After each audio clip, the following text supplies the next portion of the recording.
Do you have a good match from your employer on your 401k contributions? Maybe a simple IRA contribution. Is it a good match? Do they match at all? What's the average 401k match? I'll tell you coming up.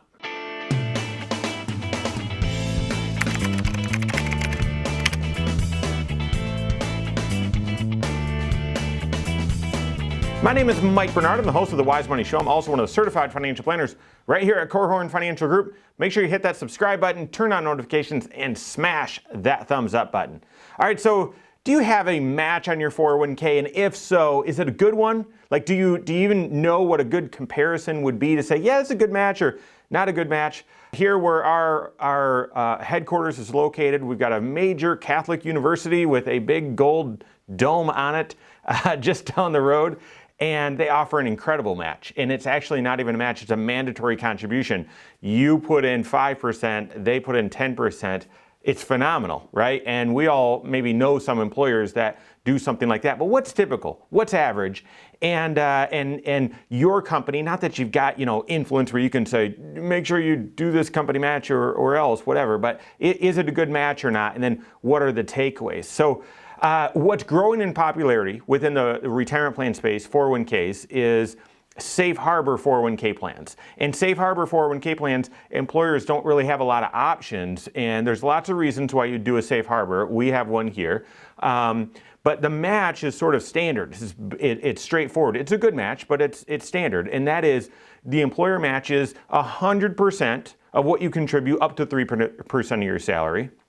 And then 50% of what you contribute of the next 2% of your salary. So doing math, you do 5%, your employer matches 4%. That's a good match. It's not anywhere close to that Catholic university that I mentioned, but it's really good. I would take that, okay? Simple IRAs are sort of starter retirement plans for really small businesses. They have less than 100 employees, and we used to have a simple here. There's still companies that offer these. I think a pooled employer plan, a PEP 401k is going to start infringing on the simple IRA space, but still a great plan for many companies.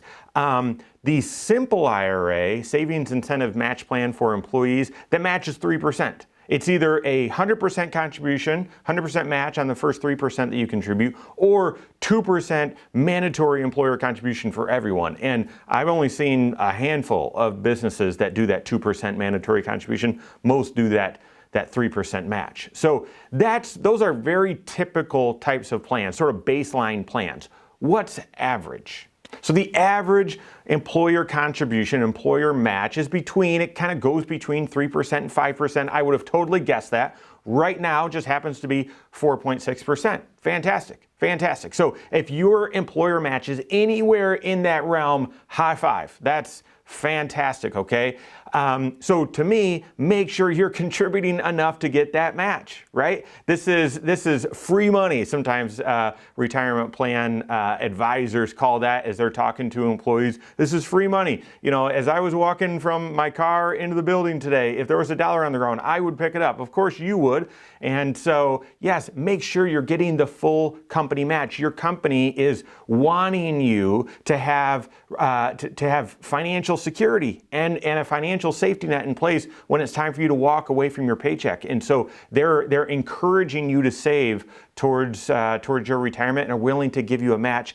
And if you have a match, you're lucky, you're fortunate, that's fantastic. Make sure you're capturing all of it. What other takeaways would I give you? I would tell you this is a huge mistake I see people make. Oh, the match is on the first, 6% or something that I contribute. Okay, I'll just do 6% then. Or that safe harbor match that I mentioned is basically 4%. If you contribute 5%, okay, I'll do 5% and that's it. No way. Don't fall for that. And I've shared it with you before. Sometimes we ask people, well, how much are you contributing to the 401k? And they say, oh, the maximum amount.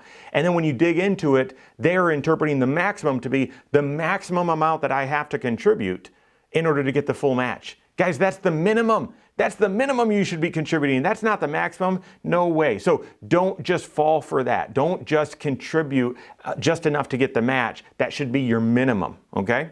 Also, if you work for an employer that doesn't offer a match, that's okay. That's okay. Maybe they offer different benefits, richer benefits in other areas. They've got a great culture. They've got, a great job that you just love, and they just aren't really, investment savvy, or have never had a 401k or offered a match or whatever, right? I have no idea, but if they don't have one, it's not the end of the world, and definitely doesn't mean that you shouldn't be investing, okay? You should still be saving up for your retirement, regardless of whether there's an employer match, okay? Now, should that mean that you save into your 401k, or should you use a Roth IRA or IRA? That's a question for your CFP, okay? That's a question that you should work through with your CFP.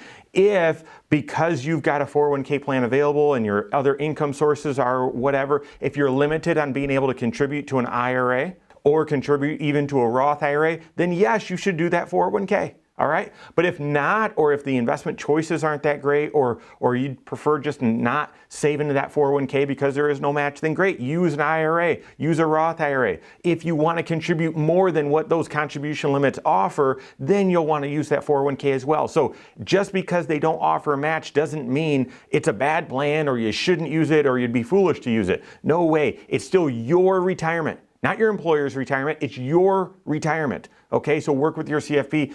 Crunch those numbers, figure out if you should use that 401k or something else, or both. And then finally, if you're young, if you're in your 20s, in your 30s, in your 40s even, start by contributing 15% to your 401k. Start by just doing that, okay? As you get older, right, you'll have that habit in place, and then you'll start doing that 5-factor retirement plan. You'll work through various variables, and you'll get closer to, I think I want to retire here. I think our spending will be this. I think I want to do this and do that. And that will help your CFP narrow in on, you should be saving X amount. But you're not going to, at that time, by the time life starts making a little bit more sense and you're getting past the kid stage and you're looking at retirement, by the time it gets close to start really defining what retirement might look like, it's not like you're going to be disappointed that you saved that much early on. No, start at 15%, okay? Start at 15%. Start that compound interest while you're young. That's the biggest regret that people have when they come in and talk to us. They say, I wish I would have started sooner. So if you're young, get started. Start at that 15%. As you get older, that could be in your 30s, likely in your 40s, definitely in your 50s, you're going to build that 5-factor retirement plan. So that's the other recommendation that I'd have. Work with your certified financial planner. Look at that 5-factor retirement plan and see how much you need to be saving towards retirement to be on track with your financial goals. If you're already saving that amount, fantastic. If you've got more capacity to save, great. Save more, and you'll be more prepared for, if life throws you some lemons or curveballs or however you want to say that analogy, you'll be more prepared. If you're on track and you don't want to contribute more, great. Make a list of other financial goals and go attack them. And if you're falling short of how much you should be saving, craft out a plan, figure out how you can get there. I love the idea. We're about at the beginning of the year when I'm recording this. Increase your retirement savings 1%. If you're not saving the amount that you should, or you feel you need to be saving more, increase it right now 1%. You won't regret it. All of this planning, work with your CFP. They can help give you clarity, confidence, and creativity, helping you get from where you are to reach your financial goals. If you don't have a CFP on your team, you can find one on my team. You can find us online, korhorn.com. That's Korhorn with the K. wisemoneyshow.com. You can find us there as well, or send us an email, info@korhorn.com. All right, there you have it. Go out and take your next wise step in your financial life.